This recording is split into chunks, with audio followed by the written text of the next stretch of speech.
নমস্কার, খবর শুনছেন M2T নিউজ চ্যানেল থেকে। জানাবো আজকের বিশেষ খবর। বাছাই করা খবরগুলো পেতে চ্যানেলটিতে সাবস্ক্রাইব করে পাশে থাকা বেল আইকনটি অল করে রাখুন। শুরুতেই হেডলাইন্স। ওয়েস্ট বেঙ্গল, রাতভর এসএসসি ভবনের সামনে অবস্থান চাকরিহারাদের। গোপীবল্লভপুর 1 নম্বর। অল চিকি মিশন 2025 সহ একাধিক বিষয়ে সালগেড়িয়াতে বিশেষ আলোচনা সভার আয়োজন করল ভারত জাগাত মাঝি পারগানা মহল। বিনপুর 2 নম্বর। শিলদাতে হলো বিজেপির সক্রিয় সদস্য সম্মেলন ও কর্মী প্রশিক্ষণ শিবির। উপস্থিত জেলা সভাপতি। ওয়েস্ট বেঙ্গল, দাও দাও করে চলছে পুলিশের গাড়ি, ফের রণক্ষেত্র শ্রুতি। ঝাড়গ্রাম, শিক্ষকদের চাকরি যাওয়ার প্রতিবাদে মানিকপাড়াতে ঝাড়গ্রাম গ্রামীণ ব্লক যুব তৃণমূলের উদ্যোগে আয়োজিত হল ধিক্কার মিছিল। গোপীবল্লভপুর 2 নম্বর। বিজেপি ও সিপিআইএমের চক্রান্তে 26,000 শিক্ষকের চাকরি গেছে, এমনই অভিযোগে তপসিয়াতে ধিক্কার মিছিল করল যুব তৃণমূল। জামবনি, 26,000 শিক্ষক শিক্ষিকার চাকরি যাওয়ার প্রতিবাদে জামবনি ব্লকের পরিহাটিতে ধিক্কার মিছিল ব্লক যুব তৃণমূলের। ওয়েস্ট বেঙ্গল, দেগঙ্গায় রাষ্ট্রায়ত্ত ব্যাংকের সহায়তা কেন্দ্রে আঙুলের ছাপ ব্যবহার করে জালিয়াতি। ঝাড়গ্রাম, চাকরিহারা শিক্ষকদের চাকরি ফেরতের দাবি এবং রান্নার গ্যাসের ও ওষুধের মূল্য বৃদ্ধির প্রতিবাদে ঝাড়গ্রামে সিপিআইএমের মিছিল। রাজ্যপালের পাঠানো বিলে সিদ্ধান্ত জানাতে রাষ্ট্রপতিকে সময় বেঁধে দিল সুপ্রিম কোর্ট। বিধানসভায় পাস হওয়া কোনো বিল রাজ্যপাল দীর্ঘদিন আটকে রাখতে পারেন না। সম্প্রতি এক মামলায় এমনই রায় দিয়েছিল সুপ্রিম কোর্ট, যা ছিল ঐতিহাসিক। আজ কেমন থাকবে কলকাতার আবহাওয়া জানতে আমাদের খবরটি শেষ পর্যন্ত শুনুন। আজ শনিবার সকালের দিকে আংশিক মেঘলা থাকবে আকাশ, তবে দুপুর ও সন্ধ্যা নাগাদ শহরে বৃষ্টির সম্ভাবনা, এমনই জানানো হয়েছে আলিপুর আবহাওয়া দপ্তরের তরফে। 21 এপ্রিল যোগ্য তালিকা প্রকাশ। আইনি পরামর্শ নিয়েই শিক্ষক কর্মীদের পাশে দাঁড়ানোর বার্তা ব্রাত্যর। চাকরিহারাদের দাবি মেনে 1.5 সপ্তাহের মধ্যে যোগ্যদের তালিকা প্রকাশ করতে সম্মত হল শিক্ষা দপ্তর। সম্ভবত 21 এপ্রিলের যোগ্য অযোগ্যের তালিকা প্রায় 22 লক্ষ পরীক্ষার্থীর ও এমআরসিটের মিরর ইমেজ সরকারের তরফে প্রকাশ্যে আনা হবে। গুজবে কান না দেওয়ার পরামর্শ রাজ্য পুলিশের ডিজির। ছত্তিশগড়ের বিজাপুরে এনকাউন্টারে খতম 2 মাওবাদী। আগামী সোমবার কালীঘাট স্কাইওয়াক উদ্বোধন করবেন মুখ্যমন্ত্রী মমতা বন্দ্যোপাধ্যায়। চুক্তি প্রায় পাকা, আরও একটি মরশুম ইন্টার মিয়ামিতেই খেলবেন মেসি। রাজ্যপালের পাঠানো বিলে 3 মাসের মধ্যে সিদ্ধান্ত নিতে হবে রাষ্ট্রপতিকে, সুপ্রিম কোর্ট। ওয়াকফ বিল প্রত্যাহারের দাবি এআইইউডিএফ সাধারণ সম্পাদক রফিকুল ইসলামের। জম্মু ও কাশ্মীরে কিস্তওয়ারে খতম আরও 2 জঙ্গি, এখনও চলছে গুলির লড়াই। ধর্মীয় শোভাযাত্রা মিছিল থেকে ফুটবল ম্যাচ। আজ শহরে ট্রাফিকের হালচাল জানুন।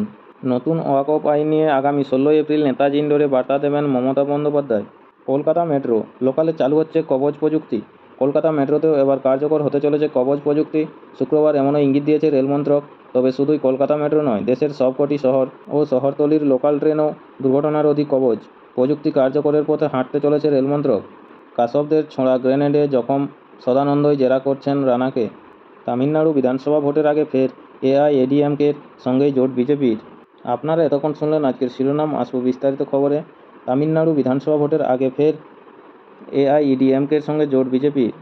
চেন্নাই, তামিল ভূমে বিজেপিকে নিজের পায়ে দাঁড় করাতে সক্রিয় হয়েছেন স্বয়ং প্রধানমন্ত্রী নরেন্দ্র মোদী। ঘুরেছেন মন্দিরে মন্দিরে, তামিল জনতার মন পেতে নতুন সংসদ ভবনে সেঙ্গল প্রতিষ্ঠা করেছেন।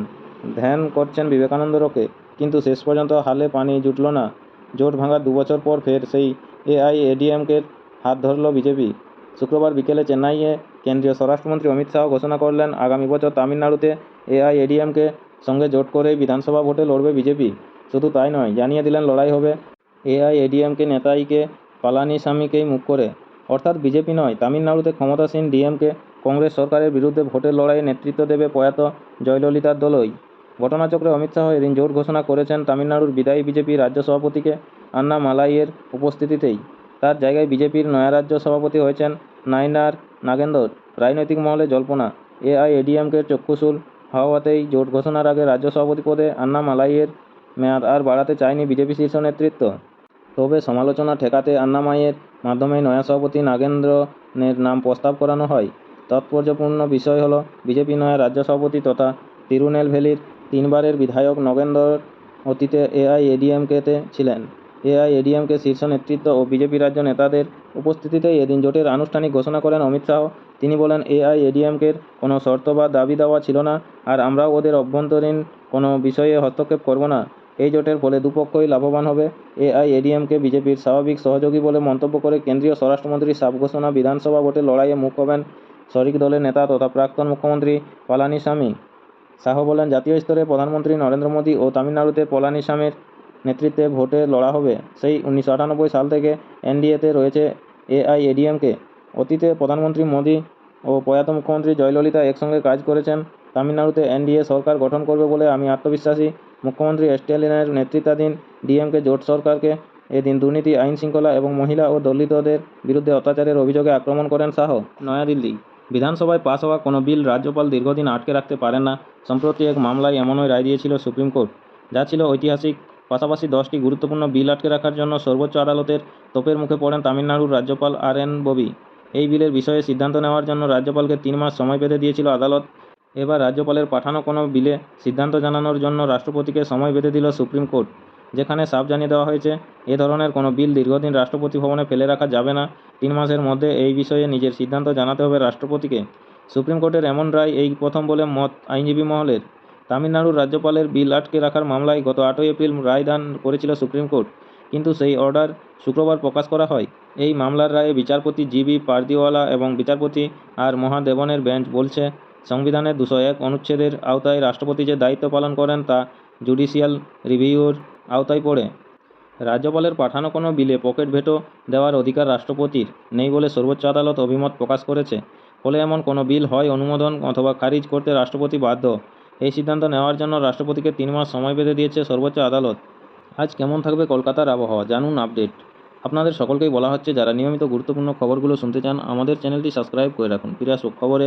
কলকাতা আজ শনিবার সকালের দিকে আংশিক মেঘলা থাকবে আকাশ, তবে দুপুর বা সন্ধ্যা নাগাদ শহরে বৃষ্টির সম্ভাবনা এমনই জানানো হয়েছে আলিপুর আবহাওয়া দপ্তরের তরফে। এদিন শহরের সর্বোচ্চ তাপমাত্রা থাকবে 34 ডিগ্রি সেলসিয়াসের আশেপাশে, আর সর্বনিম্ন তাপমাত্রা 25 ডিগ্রি সেলসিয়াসের ঘোরাফেরা করতে পারে বলে পূর্বাভাসে জানানো হয়েছে। আগামী মঙ্গলবার 1 বৈশাখ পর্যন্ত রাজ্য জুড়ে বজ্র গর্ভ মেঘ থেকে ঝড় বৃষ্টি অব্যাহত থাকবে বলে পূর্বাভাসে জানিয়েছে আলিপুর আবহাওয়া দপ্তর। শুক্রবারও রাজ্যের বিভিন্ন জেলায় ঝড় বৃষ্টির পূর্বাভাস ছিল। আবহাওয়া দপ্তর সূত্রে জানা গিয়েছে, হিমালয় সংলগ্ন উত্তরবঙ্গের উপর একটি ঘূর্ণাবর্ত আছে। 2টি নিম্নচাপ অক্ষরেখার প্রভাবও পড়ছে আবহাওয়ার উপর। তার জন্য বঙ্গোপসাগর থেকে বেশি মাত্রায় জলীয় বাষ্প প্রবেশ করে বজ্রগর্ভ মেঘ তৈরি হচ্ছে। গতকাল কলকাতায় সর্বোচ্চ তাপমাত্রা ছিল 32.4 ডিগ্রি সেলসিয়াস, যা স্বাভাবিকের থেকে 3.3 ডিগ্রি সেলসিয়াস কম। সর্বোচ্চ তাপমাত্রা নথিভুক্ত হয়েছে 26.4 ডিগ্রি সেলসিয়াস, যা স্বাভাবিকের তুলনায় 0.8 ডিগ্রি বেশি।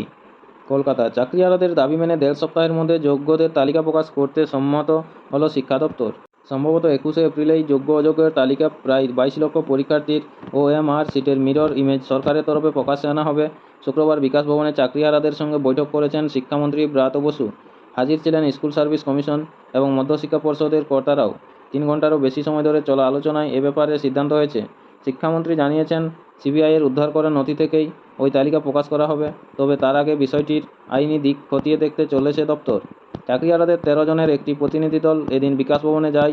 প্রথম থেকেই তাদের দাবি ছিল, যোগ্য এবং অযোগ্যের তালিকা দ্রুত প্রকাশ করতে হবে সরকারকে। সামনে আনতে হবে সমস্ত OMR সিট এবং যোগ্যদের চাকরি সুনিশ্চিত করতে হবে। তাতে প্রাথমিক সম্মতি জানিয়েছেন শিক্ষামন্ত্রী। সুপ্রিম কোর্ট যে ফের পরীক্ষা নিয়ে নতুনভাবে নিয়োগের নির্দেশ দিয়েছে এবং অযোগ্যদের বেতন ফেরাতে বলেছে, তা নিয়ে সরকার পরে সিদ্ধান্ত নেবে। তার আগে পর্ষদের করা আবেদনের শুনানি রয়েছে আগামী 17 এপ্রিল। সরকার এবং SSCর তরফে সুপ্রিম কোর্টে একটি রিভিউ পিটিশনও করা হবে। শীর্ষ আদালতের নির্দেশের ভিত্তিতেই চূড়ান্ত সিদ্ধান্ত নেবে সরকার। চাকরিহারারা জানেন, SSCর কাছে OMR সিটের মিরর ইমেজ নেই। সরকারও তা স্বীকার করছে।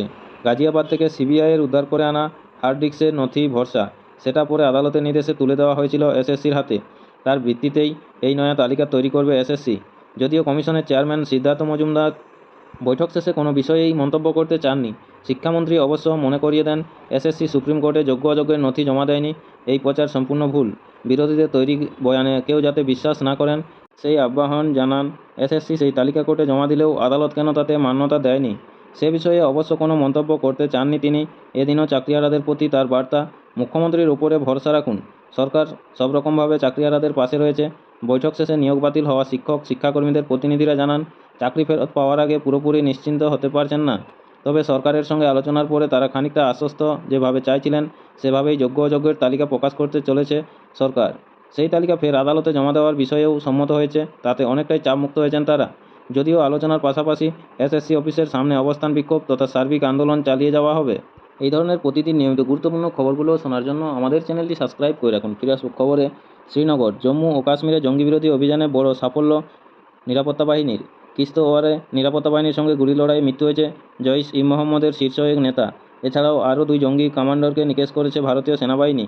গত এই 3 জইশ কমান্ডারকে দীর্ঘদিন থেকে হন্য হয়ে খুঁজছিল সেনা। প্রত্যেকের মাথার দাম ছিল 5 লক্ষ টাকা করে। তাদের থেকে বাজেয়াপ্ত করা হয়েছে বিপুল আগ্নেয়াস্ত্র। এদিকে পড়শি দেশের প্ররোচনায় ফের উত্তপ্ত নিয়ন্ত্রণ রেখা। পাক অনুপ্রবেশের চেষ্টা ব্যর্থ করে দিলেন সতর্ক জওয়ানরা। আখনুর সেক্টরে অনুপ্রবেশকারীদের সঙ্গে সংঘর্ষ চলাকালীন সেনাবাহিনীর এক জুনিয়র কমিশনড অফিসার জেসিও শহীদ হয়েছেন। গত বুধবার থেকে কিস্তওয়ারে জঙ্গি বিরোধী অভিযান শুরু করে সেনাবাহিনী। শুক্রবার সকালে প্রথম সাফল্য আসে, এক জঙ্গিকে খতম করেন জওয়ানরা। লুকিয়ে থাকা অন্য জঙ্গিদের টুটি টিপে ধরতে অভিযান আরও জোরদার করে সেনা, আর তাতেই মিলেছে সাফল্য। চলতি অভিযানে শনিবার আরও 2 জঙ্গির মৃত্যু হয়েছে বলে সরকারি সূত্রে জানা গিয়েছে।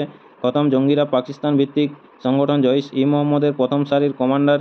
এর মধ্যে একজনের নাম সইফুল্লাহ। গত 1 বছরে চিনাব উপত্যকায় এক জঙ্গি নেতার কার্যকলাপ দেখা যাচ্ছিল, যা মাথা ব্যথার কারণ হয়ে দাঁড়িয়েছিল প্রশাসনের। নিরাপত্তা বাহিনীর ওপরে হামলাসহ একাধিক নাশকতামূলক কার্যকলাপে জড়িত থাকার অভিযোগ ছিল সাইফুল্লাহর বিরুদ্ধে। নমস্কার, আজকের এখনকার স্থানীয় সংবাদটি এই পর্যন্তই। পরের সংবাদটি পেতে চ্যানেলটিতে সাবস্ক্রাইব করে পাশে থাকা বেল আইকনটি অল করে রাখুন। সবাই ভালো থাকুন, সুস্থ থাকুন। দেখা হচ্ছে পরের আপডেট খবরে। ধন্যবাদ।